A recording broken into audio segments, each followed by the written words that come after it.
All right. Let me just quickly check in with the first of the Legends of Vancouver, which is called The Two Sisters, the Lions, um, which actually starts off with the author giving kind of a very evocative, kind of beautiful portrait of the twin mountains that the twin peaks that kind of raise above Vancouver, British Columbia, where they're known as the Lions of Vancouver, named because of their similarity to the, as they say in the thing, to the Lions of in Trafalgar Street, and so talks about them, gives a description of them, and then talks about kind of walking with um, Joe Capilano, whose proper name I will have to get, um, and because he actually has his proper name, that Joe Capilano is more,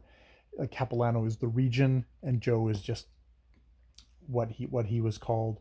But this is it. He's talking. She's talking to him. I don't think he's actually named specifically, even though they mentioned they're walking eastward above the superb beauty of the Capilano Canyon, and he mentioned it to him and said that, like, they're why they'd been called the Lions, and he said, "Oh, the Lions," and he's kind of like, he's like, "That's odd," and he said, like, it's because of the Lions of in Trafalgar Square. And he's like, "Oh yeah, I can see the similarity," but what is it called? The call of blood was stronger, and he referred to the Indian.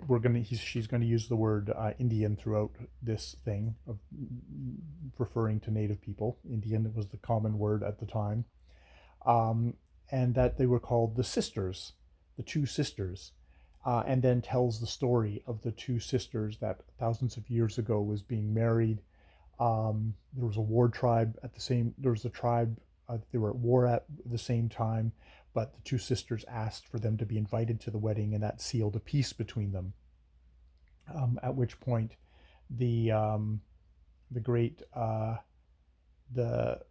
Sagali, Sagali, Tai, Sagali Tai, molded the creator kind of molded the mountains and patterned the mighty rivers, sees this and says, "You've given their, I'm going to make them immortal," and lifts them up, and they became the two mountains because they had given birth to they had given birth um, to the two they'd born two offspring, peace and brotherhood.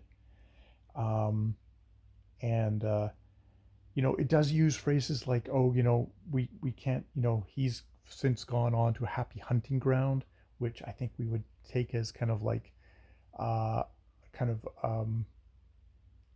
it sounds like kind of racist language if I said someone's gone on to the happy hunting ground, but I guess at the time it is seen as a thing.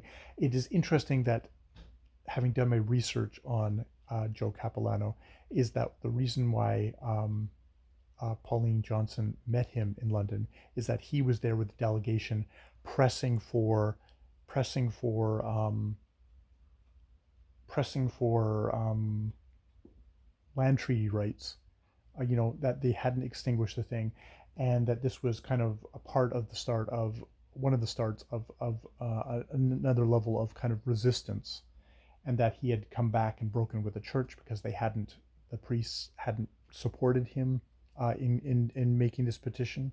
One of the other things that they were trying to do is actually get the laws against potlatch. Potlatch had been outlawed, and this story specifically talks about how um, this wedding that was being celebrated with a potlatch.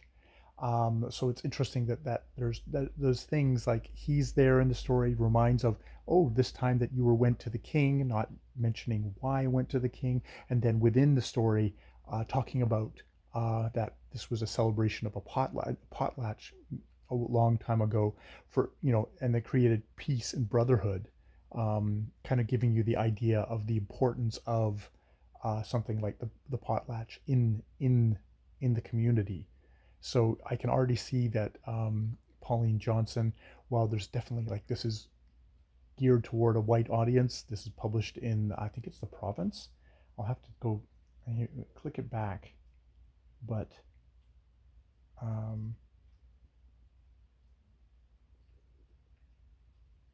here.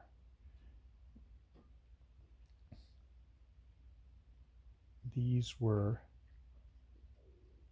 yes, I think it's the province newspaper, a version of which still exists today. Yes, these legends were printed courtesy of the Vancouver Daily Province, in which journal they first appeared. So that was the daily newspaper of the time, which, you know, the province newspaper exists to this day, but was something, you know, obviously for white audiences, and was perhaps her way of agitating for, kind of slipping stuff in. So we'll do the Siwash Rock next time. All right, more videos later.